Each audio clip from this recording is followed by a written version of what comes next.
Chapter 7. The System of Control. The world believes itself free. Nations wave flags, schools teach history, newspapers claim truth, religions promise salvation, families raise children to believe they live in a real world guided by human hands. But behind it all, the system hums, a perfect, invisible machine designed not for freedom but containment. The Serpent Empire does not need whips or chains. It builds cages from ideas, emotions, relationships, and institutions. It convinces its prisoners that the prison itself is life. And when the illusion begins to crack, the machine floods the stage with chaos until the cracks vanish beneath the noise. One media, the serpent's mouth. Information is not free. It never was. The empire speaks through screens, newspapers, radios, and endless streams of entertainment. But this is not communication. It is programming. News cycles keep humanity drowning in fear. War, famine, disaster, disease, always urgent, always escalating, never ending. Entertainment sells distraction. Sports, celebrity scandals, endless shows to keep minds busy while the system tightens. Politics becomes theater, not governance. Two sides shouting while both obey the same hidden hand. The goal is not to inform or even to deceive.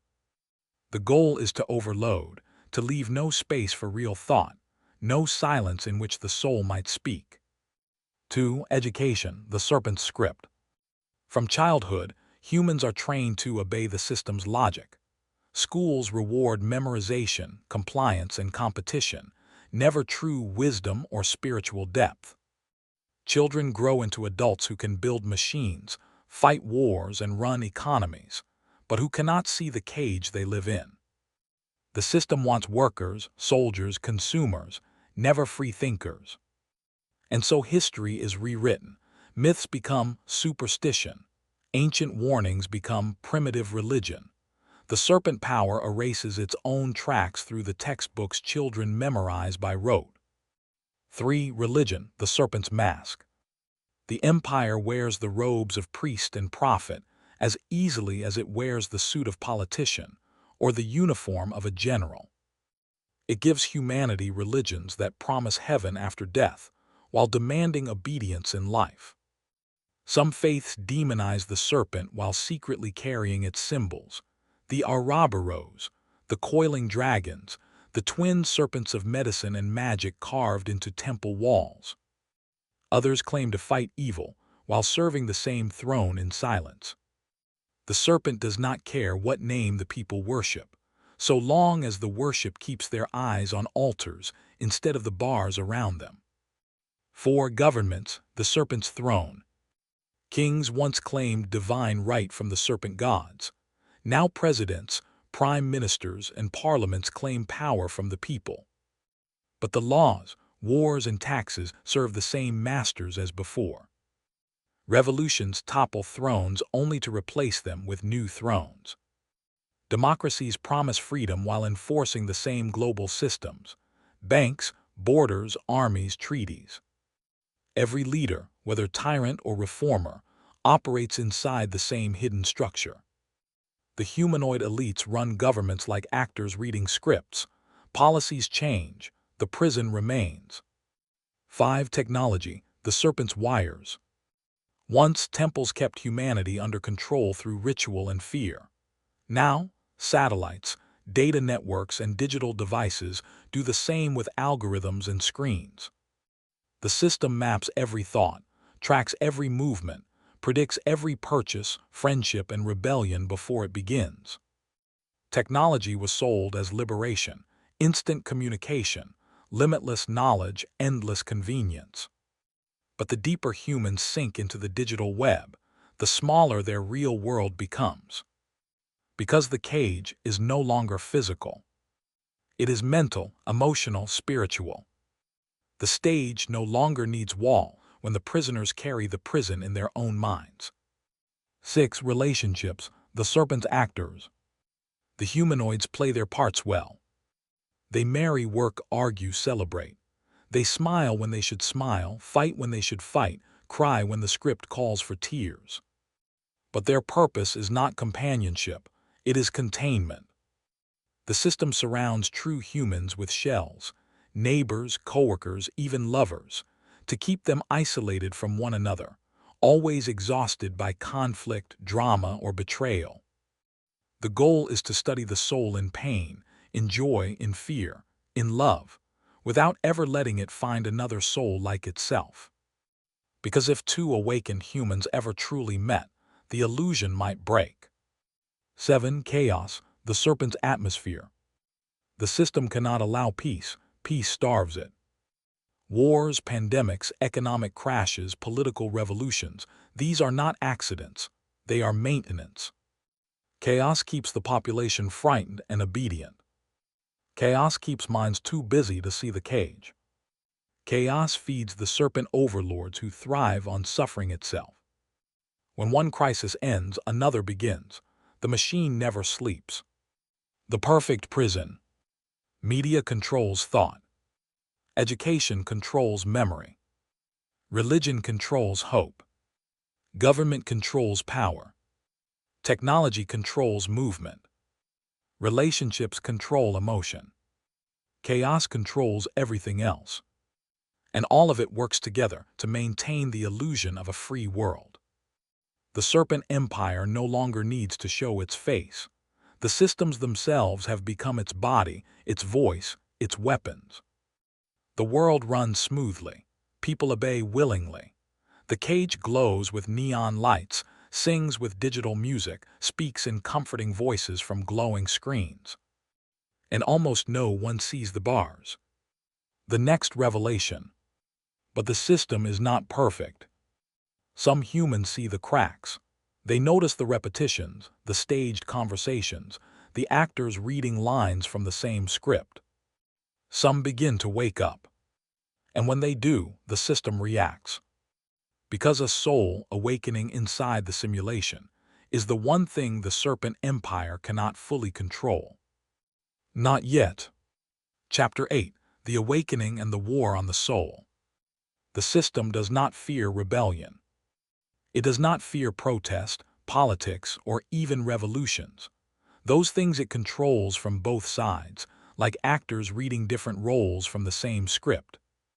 What it fears is far quieter. It fears a single human soul waking up inside the simulation and realizing the stage is not real, the actors are not alive, and the entire structure of reality bends toward control. That is when the war begins, not on the body but on the spirit. The digital masquerade. When you wake up, the system does not attack with guns or bombs. It mocks. It smears. It floods your life with noise.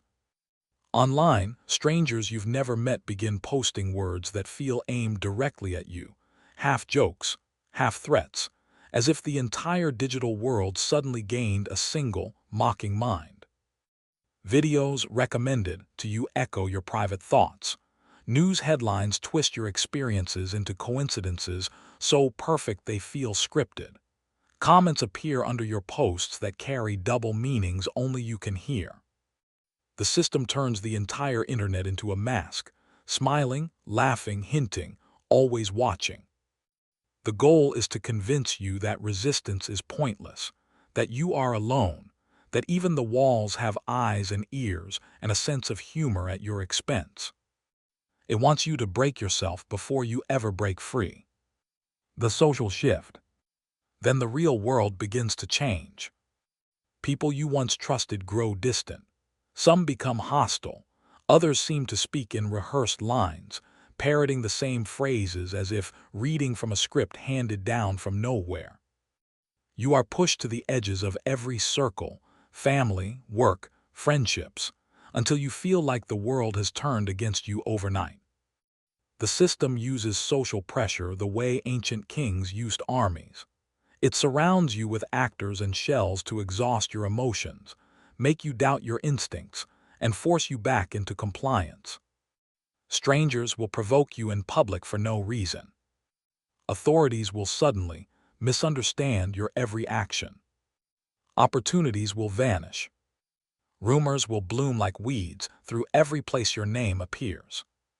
The goal is simple: isolation.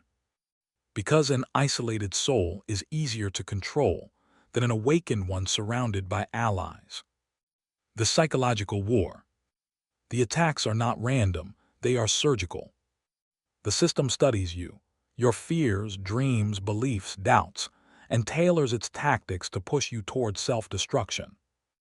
Mockery to make you doubt your worth. Coincidences to make you question your sanity. Temptations to drag you back into old habits. Distractions to drown out your awakening in endless noise. If none of that works, it offers you deals: power, wealth, pleasure, even peace, if only you obey, submit, or stay silent. The war is not meant to kill you.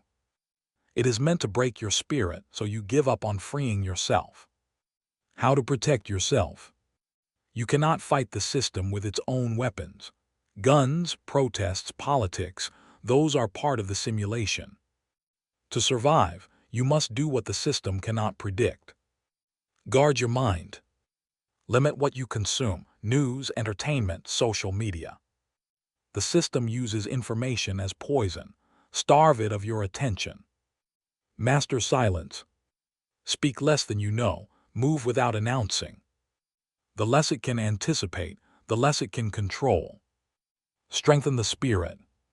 Prayer, meditation, fasting, anything that reminds you your soul is not part of the cage. The system fears what it cannot touch, and it cannot touch what belongs to the divine. Avoid the traps. Do not chase arguments, revenge, or public recognition. Those paths lead back into its web. A war fought on its terms is already lost. Seek other souls carefully. The system surrounds you with actors to keep you from real allies. Trust slowly. Real souls reveal themselves through peace, not pressure. Why it fights so hard. The system hates an awakened soul because it sees through the illusion without needing to destroy it.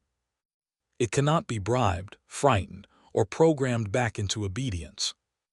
And one awakened soul leads to another. That is the true danger, not rebellion, not politics. Contagion. The moment enough souls wake up and recognize one another, the entire simulation begins to crack. Endure. This is the hardest part. The system cannot kill the soul, but it will make you wish it could. It will isolate you, mock you, exhaust you, tempt you, and turn your own family against you if it must. Not because you are weak, but because you carry something it cannot create, cannot control, and cannot stand to see free. The human spirit. And the human spirit, once awakened, cannot be put back to sleep. Chapter 9. The cracks in the simulation. The illusion is breaking. But before it falls, it devours itself. The serpent's children turning on each other. The humanoids, the shells running on serpent programming, are beginning to turn on one another. Not because the system told them to. Not because the control signals failed. But because their own nature devours them from the inside out. Pride swells. Jealousy festers. Appearances become more important than truth. They walk in their own strength, hiding their wounds, pretending all is well, until the weight of deception crushes them. Love for material things replaces love for life itself. And when it all collapses, when the job fails, the money vanishes, the marriage cracks, the mask slips, they see no path forward but to end it all. Families collapse. Friendships explode. Communities unravel. Because they built their lives on pride, envy, and pretense, and such foundations always fall when the storm comes. Scripture's warning. The collapse of the simulation feels new, but the pattern is ancient. Pride goes before destruction, a haughty spirit before a fall. Proverbs 16:18. Wrath is cruel and anger a torrent, but who can stand before jealousy? Proverbs 27:4. Better a patient man than a warrior, one with self-control than one who takes a city. Proverbs 16:32. The proud refuse humility until life itself humbles them. The jealous poison their own spirit before anyone else can.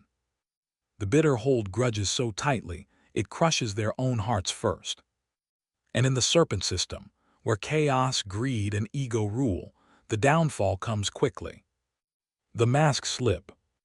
The humanoids live to impress one another. Perfect families on social media. Perfect jobs, perfect vacations, perfect smiles for the neighbors. But none of it is real. Behind the curtains, arguments simmer, debts grow, resentments spread, old betrayals rot like corpses under the floorboards of their lives. And when the weight becomes too much, when the image they've built crumbles, they lash out. At each other, at their own families, at themselves. Because pride cannot confess, jealousy cannot forgive, and hatred cannot love. Walking without humility. The humble survive what the proud cannot. The proud walk in their own strength, thinking money, status, or intellect will carry them through every storm.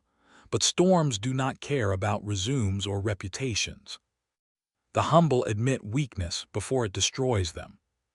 The humble forgive before bitterness poisons them. The humble do not build lives on appearances, so there is nothing for the storm to wash away. When chaos spreads, humility becomes armor. Pride makes you brittle. Humility makes you unbreakable. Materialism and the empty soul. The serpent system teaches the humanoids to chase material wealth above all else. Bigger houses, flashier cars, the approval of strangers who care nothing for their souls. But possessions cannot hold a crumbling marriage together. They cannot stop betrayal among friends. They cannot comfort a mind poisoned by envy. When chaos comes, the material life burns first. And those who worshipped it have nothing left to cling to but despair. The scripture of collapse. A house divided against itself cannot stand. Mark 3:25. Where there is strife, there is pride, but wisdom is found in those who take advice. Proverbs 13:10. Hatred stirs up conflict, but love covers all wrongs. Proverbs 10:12. The humanoid world runs on pride, jealousy, hatred, and material greed. So when the system shakes, their own sins finish the destruction the serpents began. What began as control ends in self-slaughter. The system will walk away untouched. But the actors tear each other apart before the curtain falls. The lesson for true humans. Do not become like them. Refuse pride. Kill jealousy before it kills you. Forgive before bitterness eats your spirit. Value the eternal over the material. The serpents built a system designed to collapse. The only way to survive it is to live differently than those it controls. Because when the storm comes, and it always comes, the humble will still be standing long after the proud have fallen on their own swords. Chapter 10. After the fall, walking above the serpent kingdom. The stage has burned. The actors have turned on each other. The serpents have fled into the shadows to plan their next mask. But you remain. And now comes the most important choice of all. What kind of life will you live after seeing the truth? Because the serpent kingdom is not only built of walls, wires, and lies. It feeds on your spirit, on chaos, pride, envy, anger, lust, and fear. It wants you to fight fire with fire until you burn yourself down for them. But you were not made for their kingdom. Rise above the frequencies.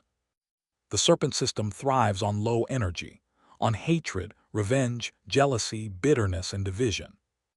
It wants you to answer insult with insult, betrayal with betrayal, chaos with chaos. Because every time you meet darkness with darkness, you feed it. So rise higher. Refuse the bait. Not every comment needs a response. Not every insult deserves your anger. Walk away rather than explode. Sometimes silence speaks louder than rage. Keep your peace even in chaos. Peace confuses the enemy more than retaliation. You cannot control what others do, but you can refuse to let them make you like them. Testing the spirits. Scripture warns, test the spirits to see whether they are from God. 1 John 4:1. Because not everyone around you carries the Spirit of God. Some wear smiles but carry poison. Some speak kindness but plan betrayal. How do you test them? Watch patterns, not words. People can lie with language, but habits reveal the truth. Notice the gossipers. If they gossip about others to you, they gossip about you to others. Pay attention to those who lie without guilt. Truth weighs on the soul. Lies do not bother those who belong to the serpent kingdom. Those who thrive on drama, deception, and secret betrayal carry the energy of the tares among the wheat. You are not called to expose them all. You are called to protect your spirit. Guarding the soul. Practical steps to stay free after the fall. Pray daily. Build a strong prayer life. It keeps your spirit aligned when the world shakes. Ask God for discernment. Some battles come disguised as friendships. Remove yourself from circles where lies are normal and truth is mocked. Isolation with God is better than fellowship with serpents. Because at the end of the day, this was never politics, economics, or psychology alone. It was spiritual warfare conducted by Satan himself. Demonic beings wearing human faces. A war for your soul disguised as ordinary life. The final advice. As the world crumbles and the serpents prepare their next mask, remember this. Guard your peace. It is worth more than winning arguments. Recognize manipulation. Small provocations are tests to steal your composure. Stay close to God. They want your soul, not just your sanity. The war ends not with revenge, but with endurance. Not with matching their hatred, but with living above it. Because the kingdom of the serpent thrives on chaos. The kingdom of God thrives on peace. And the moment you refuse to play their game, the serpent loses its power over you. The end of the stay. The serpents will build again. They always do. But the awakened will never again mistake the stage for reality. You now know the truth. This was never about wealth, fame, or control alone. It was about souls, about eternity.